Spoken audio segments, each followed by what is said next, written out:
chân lên. Nhìn mẹ nè, nhìn mẹ nè, nhìn mẹ nè. Khóc không? Khóc không? Mắt nhìn lên đi. Nhìn mẹ nè, nhìn mẹ nè.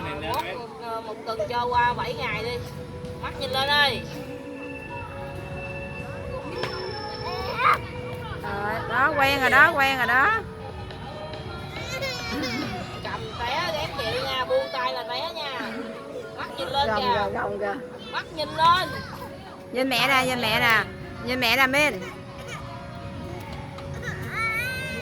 Không dám buông, không dám buông. Nhìn anh hai nè, nhìn anh hai nè, nhìn anh hai nè. Cầm chắc tay lên. Hết nổi rồi. Xuống xe. Yeah, yeah với mẹ, yeah. Đây Moni phải vậy đó con.